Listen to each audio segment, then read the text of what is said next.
വളരെ പ്രധാനപ്പെട്ട ഒരു വാർത്തയിലേക്ക്. ഫ്രാൻസിസ് മാർപ്പാപ്പ കാലം ചെയ്തു. 89 വയസ്സായിരുന്നു. ഏറെ നാളായി ചികിത്സയിലായിരുന്നു. വിവരങ്ങളുമായി ഐസൻ ജോസ് ചേരുന്നുണ്ട്. ഐസൻ, ദീർഘകാലമായി അദ്ദേഹം ചികിത്സയിൽ തുടരുകയായിരുന്നു. ഓരോ വട്ടവും അദ്ദേഹം വളരെ ഗുരുതരമായ അവസ്ഥയിൽ നിന്നും ഓവർകം ചെയ്ത് മുന്നോട്ട് വരുമ്പോഴെല്ലാം വളരെ സന്തോഷത്തോടു കൂടിയാണ് ആ വാർത്തകൾ നമ്മൾ കണ്ടുകൊണ്ടിരുന്നത്. പക്ഷേ ഇന്ന് വളരെ ദുഃഖകരമായ ഒരു റിപ്പോർട്ടാണ് ഇപ്പോൾ പങ്കുവയ്ക്കാനുള്ളത്. ഫ്രാൻസിസ് മാർപ്പാപ്പ കാലം ചെയ്തിരിക്കുന്നു. എന്താണ് കൂടുതൽ വിശദാംശങ്ങൾ? ഫ്രാൻസിസ് മാർപ്പാപ്പ കാലം ചെയ്തു. 89 വയസ്സായിരുന്നു. ഏറെ നാളായി ചികിത്സയിലായിരുന്നു അദ്ദേഹം. ഐസൻ ടെലിഫോൺ ലൈനിൽ ചേരുന്നുണ്ട്. ഐസൻ, കേൾക്കാമെങ്കിൽ തുടരാം. ദേവിക, അല്പസമയം മുമ്പാണ് മാർപ്പാപ്പയുടെ മരണം സംഭവിച്ചത്, അല്ലെങ്കിൽ അദ്ദേഹം കാലം ചെയ്ത എന്ന വാർത്ത ഔദ്യോഗികമായി വത്തിക്കാൻ പുറത്തുവിട്ടത് എന്നാണ് ഇപ്പോൾ നമുക്ക് ലഭ്യമാകുന്ന വിവരങ്ങളിൽ നിന്നെല്ലാം തന്നെ മനസ്സിലാക്കാൻ സാധിക്കുന്നത്. വത്തിക്കാൻ സിറ്റിയിലെ ആശുപത്രിയിൽ ചികിത്സ നേരത്തെ നമുക്കറിയാവുന്നതാണ്. ഫെബ്രുവരി 15 മുതൽ ഗുരുതരമായ ആരോഗ്യ പ്രശ്നങ്ങൾ ഉള്ളത് മൂലം അദ്ദേഹത്തെ ആശുപത്രിയിൽ പ്രവേശിപ്പിക്കുകയും തുടർ ചികിത്സയ്ക്ക് വിധേയനാക്കുകയുമായിരുന്നു. അത് അവസാനം, ഈ ചികിത്സയുടെ അവസാനം അദ്ദേഹം തിരിച്ച് അദ്ദേഹത്തിന്റെ സ്വന്തം അരമനയിലേക്ക് തിരിച്ചെത്തുകയും ചെയ്തുവെങ്കിൽ കൂടി ഇപ്പോൾ വീണ്ടും ആരോഗ്യനില വഷളായതിനെ തുടർന്ന് അദ്ദേഹത്തെ പരിചരിക്കുന്ന ആ വേളയിൽ തന്നെ അദ്ദേഹത്തിന്റെ മരണം സംഭവിക്കുകയായിരുന്നു എന്നാണ് ഇപ്പോൾ സ്ഥിരീകരണം വന്നിരിക്കുന്നത്. 89 വയസ്സുകാരനായ മാർപ്പാപ്പ ഗുരുതരമായ ആരോഗ്യ പ്രശ്നങ്ങൾ തുടർച്ചയായി നേരിടുന്ന ഒരു സാഹചര്യമുണ്ടായിരുന്നു. ഇത്തരത്തിൽ ഗുരുതരമായ ആരോഗ്യ പ്രശ്നങ്ങൾ നേരിട്ടുകൊണ്ടിരിക്കുന്ന മാർപ്പാപ്പയെ വിദഗ്ധ ചികിത്സയ്ക്ക് പലതവണ വിധേയമാക്കുകയും ചെയ്തിരുന്നു. ലങ്സിന്റെ ചികിത്സ ഉണ്ടായിരുന്നു. അതുപോലെ തന്നെ കിഡ്നിയുമായി ബന്ധപ്പെട്ട ചില ആരോഗ്യ പ്രശ്നങ്ങൾ അദ്ദേഹത്തിന് ഉണ്ടായിരുന്നുവെന്നും വിവരങ്ങൾ പുറത്തു വരുന്നുണ്ട്. ഇന്ന് അല്പസമയം മുമ്പ്, ഏതാണ്ട് മിനിറ്റുകൾക്ക് മുമ്പാണ് ഇത് സംബന്ധിച്ച ഔദ്യോഗികമായ സ്ഥിരീകരണങ്ങളെല്ലാം തന്നെ വന്നിരിക്കുന്നത്. ഔദ്യോഗിക സ്ഥിരീകരണത്തിൽ പറയുന്നത് അദ്ദേഹത്തിന്റെ ആരോഗ്യനില ഗുരുതരമായി തുടരുകയായിരുന്നു അല്പകാലം മുമ്പ് വരെ. ഇപ്പോൾ മരണം സംഭവിച്ചിരിക്കുന്നു. മരണം സംഭവിച്ചതിന് ശേഷമുള്ള തുടർ നടപടികൾ സംബന്ധിച്ച് ഇനിയുള്ള വിവരങ്ങൾ വരാനിരിക്കുന്നതേ ഉള്ളൂ എന്നാണ് അറിയിച്ചിരിക്കുന്നത്. നമുക്കറിയാവുന്നതാണ്, അദ്ദേഹം ഫെബ്രുവരിയിൽ ആശുപത്രിയിലായ സമയത്ത്, ഗുരുതരമായ ആരോഗ്യ പ്രശ്നങ്ങളോടെ ആശുപത്രിയിലായ സമയത്ത് ഏതെങ്കിലും സാഹചര്യവശാൽ മരണം സംഭവിക്കുകയാണെങ്കിൽ ചെയ്യേണ്ട നടപടിക്രമങ്ങളെ കുറിച്ചും അതുപോലെ തന്നെ അതുമായി ബന്ധപ്പെട്ട ചില ആചാരങ്ങളുടെയും ചില ചടങ്ങുകൾ, ഉത്തരവാദിത്തങ്ങളും നിർവഹിക്കേണ്ടതുള്ളതും സംബന്ധിച്ചും എല്ലാം തന്നെ അദ്ദേഹം കൃത്യമായ നിർദ്ദേശങ്ങൾ നൽകിയിരുന്നു എന്ന സൂചനയും നമുക്ക് ലഭ്യമായിട്ടുണ്ട്. നമുക്കറിയാം, ഇത്തരത്തിൽ ഗുരുതരമായ ആരോഗ്യ പ്രശ്നങ്ങൾ ഉണ്ടായതിനു ശേഷം അദ്ദേഹം തിരിച്ചു വരികയും, അതായത് സംസാരിക്കാൻ നന്നേ ബുദ്ധിമുട്ടിയെങ്കിൽ കൂടി വളരെ ചുരുങ്ങിയ ശബ്ദത്തിൽ വളരെ ചെറിയ ശബ്ദ സന്ദേശം നൽകുകയും ഒക്കെ ചെയ്തു. അത്തരത്തിലുള്ള പല പ്രതീക്ഷ നൽകുന്ന കാര്യങ്ങൾ ഉണ്ടായിരുന്നുവെങ്കിൽ കൂടി 89 വയസ്സുകാരനായ മാർപ്പാപ്പയുടെ ആരോഗ്യസ്ഥിതി അതീവ ഗുരുതരമായിരുന്നു എന്നാണ് മനസ്സിലാക്കാൻ സാധിച്ചത്. നമുക്കറിയാവുന്നതാണ്, വർഷങ്ങൾക്ക് മുമ്പ്, അതായത് വളരെ ചെറുപ്പത്തിൽ 89-കാരനായ അദ്ദേഹത്തിന് 20കളുടെ തുടക്കത്തിൽ തന്നെ, അതായത് 22 വയസ്സൊക്കെ ഉള്ളപ്പോൾ തന്നെ അദ്ദേഹത്തിന്റെ ശ്വാസകോശ സംബന്ധമായ ഗുരുതരമായ ഒരു ശസ്ത്രക്രിയ നടന്നിരുന്നു. ആ ശസ്ത്രക്രിയയിൽ ശ്വാസകോശത്തിന്റെ ചെറിയൊരു ഭാഗം തന്നെ മുറിച്ചു മാറ്റുന്ന, അല്ലെങ്കിൽ സർജറി ചെയ്ത് മാറ്റുന്ന ഒരു സാഹചര്യം ഉണ്ടായിരുന്നു. അത്തരത്തിൽ ഗുരുതരമായ ആരോഗ്യ പ്രശ്നങ്ങൾ ഉണ്ടാവുകയും ന്യൂമോണിയ ബാധിക്കുകയും അതുപോലെ തന്നെ സെപ്റ്റിസീമിയയിലേക്ക് നീങ്ങുന്ന ഒരു സാഹചര്യം പോലും അന്നത്തെ സാഹചര്യത്തിൽ ഉണ്ടായി എന്നാണ് അറിയാൻ സാധിക്കുന്നത്. നമുക്കറിയാവുന്നതാണ്, ഈ അടുത്ത് വളരെ കുറച്ച് 10 വർഷത്തിന് താഴെ മാത്രമാണ് അദ്ദേഹം അധികാരത്തിലെത്തി, അല്ലെങ്കിൽ പോപ്പായി അവരോധിക്കപ്പെട്ടതിന് ശേഷം ഉണ്ടായിരുന്നത്. അതിന് തുടർച്ചയായി നിരവധിയായ പ്രശ്നങ്ങളിൽ അദ്ദേഹം ഇടപെടുകയും ചെയ്തിരുന്നു. ശക്തമായ നിലപാടുകൾ സ്വീകരിക്കുകയും ശക്തമായ ഇടപെടൽ നടത്തുകയും ചെയ്ത ഒരു ജീവിത പശ്ചാത്തലം കൂടി അദ്ദേഹത്തിനുണ്ട്. ഇക്കഴിഞ്ഞ ജനുവരിയിലാണ് അദ്ദേഹത്തിന്റെ ആത്മകഥ പ്രകാശിതമായത്.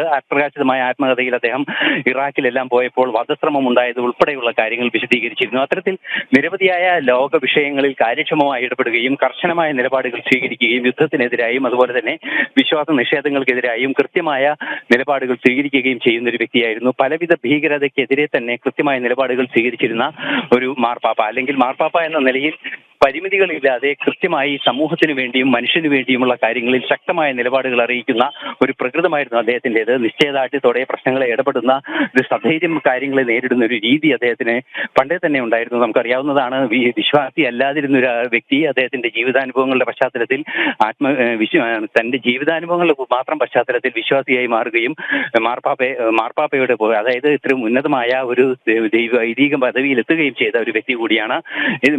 ലാളിത്യത്തിന്റെ പ്രതീകമായി അറിയപ്പെടുന്ന ഒരു വ്യക്തി കൂടിയാണ് അദ്ദേഹം. ഇതുവരെ ഉണ്ടായിരുന്ന മാർപ്പാപ്പമാരെ വെച്ച് പരിഗണിക്കുമ്പോൾ തീർച്ചയായും ഏറ്റവും വിനയാന്വിതനായി, ഏറ്റവും നർമ്മഹൃദയത്തോടെ, നർമ്മബോധത്തോടെ ജനങ്ങളോട് ഇടപെട്ടിരുന്ന സ്നേഹസമ്പന്നനായ ഒരു വ്യക്തി കൂടിയായിരുന്നു. തീർച്ചയായും വലിയൊരു അധ്യായം തന്നെയാണ് ഫ്രാൻസിസ് മാർപ്പാപ്പയുടെ ജീവിതാവസാനത്തോടെ നമുക്ക് പറയാൻ സാധിക്കുന്നത് എന്നതാണ് ഒരു യാഥാർത്ഥ്യം. വലിയൊരു ജീവിതാനുഭവങ്ങളുള്ള ഒരു വ്യക്തി, അതുപോലെ തന്നെ ലോക പ്രശ്നങ്ങളിൽ കൃത്യമായ നിലപാടുകൾ അറിയിക്കുന്ന വ്യക്തി, വിവാദ വിഷയങ്ങളിൽ പക്ഷം ചേരാതെ നിലപാടുകൾ പറയുന്ന ഒരു വ്യക്തി എന്ന നിലയിൽ ലോകം മുഴുവൻ ആദരിച്ച ഒരു മഹത് വ്യക്തി കൂടിയായിരുന്നു ഫ്രാൻസിസ് മാർപ്പാപ്പ എന്നതും ഒരു യാഥാർത്ഥ്യം തന്നെയാണ്.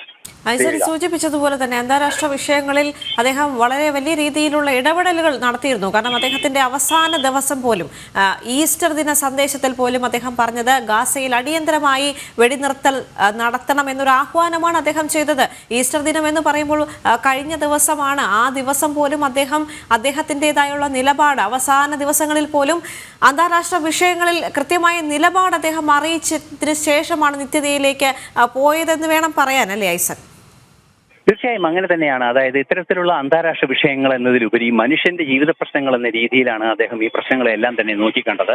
നമുക്കറിയാവുന്നതാണ്, രക്തച്ചൊരിച്ചിലിനെതിരെ ഉറച്ച നിലപാട് സ്വീകരിക്കുന്ന ഒരു ചരിത്രം തന്നെ മാർപ്പാപ്പമാരുടെ ജീവിതം നോക്കിയാൽ നമുക്ക് കാണാൻ സാധിക്കും. അതിന് തൊട്ട് മുമ്പുണ്ടായിരുന്ന മാർപ്പാപ്പയായാലും ജോൺ പോൾ രണ്ടാമനായാലും അത്തരത്തിൽ എല്ലാ മാർപ്പാപ്പമാരും കൃത്യമായി ഈ വിഷയത്തിൽ കൃത്യമായ നിലപാടുകൾ, അതായത് മനുഷ്യന്റെ ജീവൻ നഷ്ടപ്പെടുന്ന, രക്തച്ചൊരിച്ചിലുണ്ടാകുന്ന, മനുഷ്യന്റെ സമാധാനത്തിന് ഭംഗം വരുന്ന ഏതൊരു വിഷയത്തെയും, പ്രത്യേകിച്ച് കുട്ടികളുടെ വിഷയത്തിലെല്ലാം തന്നെ കർശന നിലപാട് സ്വീകരിക്കുന്ന ഒരു വ്യക്തിത്വമായിരുന്നു എല്ലാ മാർപ്പാപ്പമാരുടെയും ജീവചരിത്രത്തിൽ നമുക്ക് കാണാൻ സാധിച്ചിരുന്നത്. അതുകൊണ്ട് തന്നെ നിലവിൽ ഫ്രാൻസിസ് മാർപ്പാപ്പയുടെ ജീവചരിത്രത്തിലും ജീവിതത്തിലും ഇത്തരത്തിലുള്ള കൃത്യമായ നിലപാടുകൾ നമുക്ക് കാണാൻ സാധിച്ചിരുന്നു എന്നത് ഒരു യാഥാർത്ഥ്യം തന്നെയാണ്. നിരവധിയായ വിഷയങ്ങളിൽ നേരത്തെ നമ്മൾ സൂചിപ്പിച്ചതുപോലെ ഇറാഖിലെ വിഷയം, അതുപോലെ തന്നെ മറ്റ് പല വിഷയങ്ങളിലും, യുദ്ധങ്ങളുടെ വിഷയങ്ങളിൽ കൃത്യമായ നിലപാടുകൾ സ്വീകരിക്കുന്ന, അല്ലെങ്കിൽ യുദ്ധത്തിന് അനുകൂലമല്ല എന്ന നിലപാട് പരസ്യമായി പറയാൻ ആഗ്രഹിക്കുന്ന ഒരു വ്യക്തി, അല്ലെങ്കിൽ പറയുന്ന ഒരു വ്യക്തികളായിരുന്നു, അല്ലെങ്കിൽ അത്തരത്തിലുള്ള മഹനീയ പദവി വഹിച്ചവരായിരുന്നു നേരത്തെ ഉണ്ടായിരുന്ന പോപ്പുമാരെല്ലാവരും തന്നെ. അതുപോലെ തന്നെ കർശനമായ നിലപാടുകൾ യുദ്ധത്തിനെതിരെ, അല്ലെങ്കിൽ മനുഷ്യന്റെ സമാധാനത്തിന് ഭീഷണിയാകുന്ന ഏതൊരു വിഷയത്തിനുമെതിരെ കർശന നിലപാട് സ്വീകരിക്കുന്നതിൽ വിട്ടുവീഴ്ചയില്ല. അത് മനുഷ്യത്വത്തിന് നിരക്കുന്ന, അല്ലെങ്കിൽ ദൈവികമായ, അല്ലെങ്കിൽ ദൈവത്തിന്റെ സന്ദേശം വാഹകരായി എന്താണോ സമൂഹത്തിന് നൽകേണ്ടത് അത് കൃത്യമായി നൽകുക എന്ന കൃത്യമായ ഉത്തരവാദിത്വം എല്ലാ മാർപ്പാപ്പമാരും ഇന്നുവരെ നിർവഹിച്ചിട്ടുണ്ട്. ഫ്രാൻസിസ് മാർപ്പാപ്പയുടെ കാര്യത്തിലാണെങ്കിൽ അക്കാര്യത്തിൽ വളരെ കൃത്യമായും കുറെ കൂടി സധൈര്യമായും നേരിടുന്ന, വിട്ടുവീഴ്ചയില്ലാത്ത നിലപാടുകൾ സ്വീകരിക്കുന്ന വ്യത്യസ്ത മനോഭാവം അതിൽ കാണാൻ സാധിച്ചിരുന്നു. ഒരു ധീരനായ യോദ്ധാവിനെ പോലെ യുദ്ധഭൂമികളിൽ എത്താനും, അല്ലെങ്കിൽ ഇത്തരത്തിലുള്ള ജീവനെ ഭയക്കാതെ നിലപാടെടുക്കാൻ സ്വീകരിക്കുന്ന സന്ദർശനങ്ങൾ നടത്താനും, ഇറാഖിലൊക്കെ സന്ദർശനം നടത്തുമ്പോൾ ബോംബാക്രമണം തന്നെ ഉണ്ടായി എന്ന് പറയുമ്പോൾ അത്തരത്തിലുള്ള ക്രിട്ടിക്കൽ സിറ്റുവേഷനുകളെല്ലാം തന്നെ പുഞ്ചിരിയോടെ നേരിടുവാനും, സ്വന്തം ജീവിതമല്ല മറിച്ച് മാനവരാശിയുടെ പുരോഗതിയും മാനവരാശിയുടെ ശാന്തിയുമാണ് ഈ പദവിയിലിരിക്കുന്ന തന്റെ ഉത്തരവാദിത്വം എന്ന് കൃത്യമായി അദ്ദേഹം അറിയുകയും ചെയ്തിരുന്നു. ആ അറിഞ്ഞതിന്റെ അടിസ്ഥാനത്തിൽ ഒരു കൃത്യമായ നിലപാട്, ധീരോത്താത്തമായ നിലപാടുകൾ സ്വീകരിക്കുകയും ഉറച്ച മനസ്സോടെ ഇത്തരത്തിലുള്ള മാനുഷികമായ എന്തിനേയും വെല്ലുവിളിക്കുന്നതിനെ കൃത്യമായി വിമർശിക്കുകയും അതിനെതിരെ ഉറച്ച നിലപാടെടുക്കുകയും ചെയ്യുന്ന ഒരു നീക്കം തന്നെയായിരുന്നു തുടർച്ചയായി ഫ്രാൻസിസ് മാർപ്പാപ്പയുടെ ഭാഗത്തു നിന്നുണ്ടായിരുന്നത്. അത് എല്ലാ വിഷയങ്ങളിലും നമുക്ക് കാണാൻ സാധിച്ചു. ഇപ്പോൾ യുദ്ധത്തിന്റെ വിഷയത്തിലായാലും, യുക്രൈൻ യുദ്ധത്തിന്റെ വിഷയത്തിലായാലും യുദ്ധത്തിനെതിരായ നിലപാടുകൾ കൃത്യമായി സ്വീകരിക്കുക എന്ന ഉറച്ച നിലപാട്, അല്ലെങ്കിൽ യുദ്ധം, അല്ലെങ്കിൽ ഇത്തരത്തിലുള്ള മനുഷ്യനെ ബാധിക്കുന്ന വിഷയങ്ങൾ, അത് ക്ഷാമമാകട്ടെ, ദാരിദ്ര്യമാകട്ടെ, മറ്റു ബുദ്ധിമുട്ടുകളാകട്ടെ, ആരോഗ്യ പ്രശ്നങ്ങളാകട്ടെ, ഈ സമയങ്ങളിലെല്ലാം തന്നെ കൃത്യമായ നിലപാടുകൾ സ്വീകരിച്ച് മുന്നോട്ട് പോയിക്കൊണ്ടിരുന്ന ഒരു ഉത്തമ വ്യക്തിത്വം കൂടി തന്നെയായിരുന്നു ഫ്രാൻസിസ് മാർപ്പാപ്പ എന്നതാണ് ഏറെ പ്രാധാന്യത്തോടെ നോക്കി കാണേണ്ടത്. കൃത്യമായും ഉറച്ച നിലപാടുകളോടെ ഈ പ്രശ്നങ്ങളെ സമീപിച്ചിരുന്ന ഒരു വ്യക്തി, അതായത് ആത്മകഥയിലുടനീളം നമുക്ക് കാണാൻ സാധിക്കുന്നുണ്ടായിരുന്നു ഉറച്ച മനസ്സോടെ പല വിഷയങ്ങളും കൈകാര്യം ചെയ്യുന്ന ഒരു അനുഭവം, അല്ലെങ്കിൽ ഒരു നിലപാട് വളരെ കൃത്യമായി അനുവർത്തിച്ചു പോരുന്ന ഒരു ചരിത്രം കൂടി അദ്ദേഹത്തിനുണ്ടായിരുന്നു.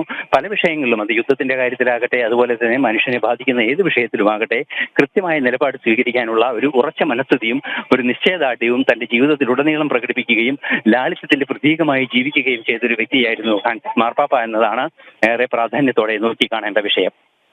അതോടൊപ്പം തന്നെ ഗാസയിൽ പട്ടിണി അനുഭവിക്കുന്ന ജനങ്ങളെ സഹായിക്കണമെന്നും അദ്ദേഹം ഈസ്റ്റർ സന്ദേശത്തിൽ പറഞ്ഞിട്ടുണ്ടായിരുന്നു. ലോകത്തിലെ വിവിധ ഭാഗങ്ങളിൽ സംഘർഷങ്ങൾ നടക്കുകയാണെന്നും നിരവധി പേർ ജീവഹാനി ഉണ്ടാകുന്നതിൽ ആശങ്കയോടുകൂടി കഴിയുകയാണെന്നും അദ്ദേഹത്തിന്റെ സന്ദേശത്തിൽ അദ്ദേഹം വ്യക്തമാക്കിയിട്ടുണ്ടായിരുന്നു. യുക്രൈൻ യുദ്ധത്തെയും അദ്ദേഹം ഈസ്റ്റർ സന്ദേശത്തിൽ പരാമർശിച്ചിരുന്നു. കടുത്ത ന്യൂമോണിയയെ തുടർന്ന് 5 ആഴ്ച ആശുപത്രിവാസം വേണ്ടിവന്ന മാർപ്പാപ്പ അതിനു മുമ്പ് തന്നെ ഗാസയിലെ ഇസ്രായേൽ സൈനിക അധിനിവേശത്തെ അപലപിച്ചിരുന്നു എന്നുള്ളതുമാണ് എടുത്തു പറയേണ്ട ഒരു കാര്യം. ഐസൻ, നമുക്കറിയാം സധൈര്യം, ചില കാര്യങ്ങളിൽ സധൈര്യമാണ് അദ്ദേഹത്തിന്റെ നിലപാട് വ്യക്തമാക്കിയിട്ടുണ്ടായിരുന്നത്. അല്ലെങ്കിൽ ഒരു ഇടത്ത് പോലും ഒളിച്ചോടാൻ അദ്ദേഹം ഒരിക്കലും ആ ഒരു പ്രവണത അദ്ദേഹത്തിൽ ഉണ്ടായിരുന്നില്ല എന്നുള്ളത് തന്നെയാണ്. സധൈര്യം നിലപാടുകൾ തുറന്നു പറഞ്ഞും ഏത് യുദ്ധഭൂമിയിലേക്ക് പോലും പോകാൻ കഴിയുന്നത്രയും വേഗതയിൽ അവിടേക്ക് എത്തി അവിടെയുള്ള ജനങ്ങളെ കണ്ട് അവരെ സമാശ്വസിപ്പിക്കുന്ന മാർപ്പാപ്പയാണ് കാലം ചെയ്തിരിക്കുന്നത്. അദ്ദേഹത്തിന്റെ വേർപാട് വലിയ ദുഃഖം തന്നെയാണ് ലോകത്തിനുണ്ടാക്കിയിരിക്കുന്നത്. തീർച്ചയായും ദേവിക, മാർപ്പാപ്പയുടെ നിലപാടുകൾ നമുക്കറിയാവുന്നതാണ്. ഈ ആത്മകഥയിൽ പരാമർശിച്ച വിഷയം തന്നെയാണ് ഏറ്റവും ഗൗരവത്തോടെ നമ്മൾ നോക്കിക്കാണേണ്ടത് എന്നാണ് ഇപ്പോൾ ഈ സാഹചര്യത്തിൽ നമ്മൾ ഓർത്തെടുക്കേണ്ടത്. കാരണം ഇറാഖ് യുദ്ധത്തിൽ ഇറാഖിൽ സന്ദർശിക്കുന്ന വേളയിൽ തനിക്കെതിരെ ബോംബാക്രമണം ഉണ്ടായി എന്ന് അത് അന്നത്തെ വിഷയത്തിൽ ആ സംഭവം നടക്കുമ്പോൾ അതൊരു വലിയ വിഷയമായി പരിണമിക്കുമെന്നുള്ളതും അത് വലിയ ചർച്ചയാകുമെന്നുള്ള ആ ഒരു വിവാദമോ അല്ലെങ്കിൽ അത്തരത്തിലൊരു പ്രശസ്തിയോ അല്ലെങ്കിൽ ഇത്തരത്തിൽ താൻ ലക്ഷ്യം വയ്ക്കപ്പെടുന്നു എന്ന രീതിയിൽ അത് പ്രശസ്തമായ ഒരു രീതിയിലേക്ക് അല്ലെങ്കിൽ അതിന്റെ ഒരു പ്രശസ്തി ആഗ്രഹിക്കുകയോ ഒന്നും ചെയ്യാത്ത ഉറച്ച നിലപാടോടെ അദ്ദേഹം ആ കാര്യത്തെ നേരിടുകയും സമാധാനപൂർണ്ണമായി അവിടെ നിന്ന് തിരിച്ചു വരികയും ചെയ്തു. എന്നാൽ ആ തകർക്കപ്പെട്ട പള്ളികൾ, ഇസ്ലാമിക ആക്രമണത്തിൽ തകർക്കപ്പെട്ട ഒരു പള്ളികളും സന്ദർശിക്കുന്നതിൽ നിന്നും പിന്തിരിപ്പിക്കാൻ ഈ ആക്രമണം അദ്ദേഹത്തിന് പിന്തിരിപ്പിക്കാൻ ആക്രമണത്തിനും കൊണ്ട് ആയില്ല എന്നതാണ് മറ്റൊരു യാഥാർത്ഥ്യം. അവിടെയാണ് സധൈര്യമായ നിലപാടുകൾ, ധീരമായ നിലപാടുകൾ, ഭീകരവാദത്തിനെതിരെ എടുക്കുന്ന ഒരു നിലപാട് അദ്ദേഹത്തിന്റെ ഭാഗത്തു നിന്നുണ്ടായിരുന്നു. എല്ലാ പള്ളികളും അദ്ദേഹം സന്ദർശിക്കുകയും ആ സന്ദർശിച്ചതിന് ശേഷം കർശന നിലപാടുകൾ അദ്ദേഹം സന്ദർശന കുറിപ്പുകളിൽ രേഖപ്പെടുത്തുകയും ചെയ്തതിന് ശേഷമാണ് അദ്ദേഹം അവിടെ നിന്ന് തിരിച്ചു പോകുന്നത്. തിരിച്ചു വന്നതിന് ശേഷം ഈ അടുത്ത്, അതായത് 2025 അദ്ദേഹത്തിന്റെ ആത്മകഥ പുറത്തു വരികയും ചെയ്യുന്നത് എന്നതാണ് യാഥാർത്ഥ്യം. അത്രയും ഉറച്ച നിലപാടോടെ പ്രശ്നങ്ങളെ നേരിടുക എന്നുള്ള ഒരു ഉറച്ച നിലപാട് തന്നെയാണ് അദ്ദേഹത്തിന്റെ ഭാഗത്ത് നിന്ന് അല്ലെങ്കിൽ അദ്ദേഹത്തിന്റെ ജീവിതകാലം മുഴുവൻ നമുക്ക് കാണാൻ സാധിച്ചിരുന്നത് എന്നതാണ് ഒരു യാഥാർത്ഥ്യം. തീർച്ചയായും നമുക്കറിയാവുന്നതാണ് ഇത്തരത്തിൽ മാർപ്പാപ്പ നേരത്തെ ദേവിക സൂചിപ്പിച്ചതുപോലെ പട്ടിണിക്കെതിരായ സമരം, പട്ടിണി എന്ന് പറയുന്നത് മാനവരാശിയെ സംബന്ധിച്ചിടത്തോളം ഏറ്റവും വലിയ ദുരിതമാണ്. ആ ദുരിതത്തെ കാണുന്നതിനും ആ ദുരിതത്തെ കൃത്യമായി അഭിസംബോധന ചെയ്യുന്നതിനും കൃത്യമായി ആ കാര്യത്തിൽ ഒരു നിലപാട് സ്വീകരിക്കുന്നതിനുമുള്ള ഒരു തയ്യാറെടുപ്പ് അദ്ദേഹത്തിന്റെ ഭാഗത്തു നിന്ന് ഉണ്ടായിക്കൊണ്ടിരുന്നു എന്നത് എന്നും തുടർച്ചയായി നമുക്ക് കാണാൻ സാധിക്കുന്നതാണ്. പട്ടിണി ഉൾപ്പെടെയുള്ള വിഷയങ്ങളിൽ കാര്യമായ ഇടപെടൽ നടത്തുന്നതിനും അതുപോലെ തന്നെ പട്ടിണി മാറ്റുന്നതിനെ, അതായത് ലോക സമാധാനത്തിനും പട്ടിണി മാറ്റുന്നതിനും വേണ്ടി കൃത്യമായ നീക്കങ്ങൾ നടത്തുക, അല്ലെങ്കിൽ ആശയപ്രചരണമായാലും അതുപോലെ തന്നെ അതിന്റെ സാമ്പത്തികമായ ഇടപെടലുകൾ നടത്തി അതിൽ നിന്നും അത്തരത്തിലുള്ള പ്രശ്നങ്ങളെ പരിഹരിക്കാനുള്ള നീക്കങ്ങൾ നടത്തുക എന്നതിലും വിട്ടുവീഴ്ചയില്ലാത്തൊരു നിലപാട് സ്വീകരിച്ച വ്യക്തിത്വം കൂടിയായിരുന്നു മാർപ്പാപ്പ എന്നതാണ് ഏറെ പ്രാധാന്യം അർഹിക്കുന്ന ഒരു വിഷയം. ഇന്ന് മാർപ്പാപ്പ നമ്മളോട് വിട പറയുമ്പോൾ ഇത്തരത്തിൽ ലോകത്തിന് വേണ്ടി ജീവിച്ച് ലോകത്തിന്റെ സാധാരണ മനുഷ്യർക്ക് വേണ്ടി ജീവിതം മുഴുവൻ ബലികഴിച്ച അല്ലെങ്കിൽ ജീവിതം മുഴുവൻ അർപ്പിച്ച വലിയൊരു മനുഷ്യന്റെ മരണ വാർത്തയാണ് നമ്മളിപ്പോൾ കേൾക്കുന്നത്. 89-ാമത്തെ വയസ്സിൽ, തീർച്ചയായും 89-ാമത്തെ വയസ്സിൽ ഗുരുതരമായ ആരോഗ്യ പ്രശ്നങ്ങളുമായി മല്ലിട്ട് സധൈര്യം തിരിച്ചു വന്ന് വീണ്ടും അദ്ദേഹത്തിന് ഇത്തരത്തിലൊരു ജീവന് നഷ്ടം വരുന്ന ഒരു സാഹചര്യം ഉണ്ടാകുമ്പോൾ ഓർത്തെടുക്കുന്നത് ഇത്തരത്തിലുള്ള മനോഹരമായ അനുഭവങ്ങളാണ്, നിശ്ചയദാർഢ്യത്തോടെ ഇടപെട്ട അനുഭവങ്ങളാണ്.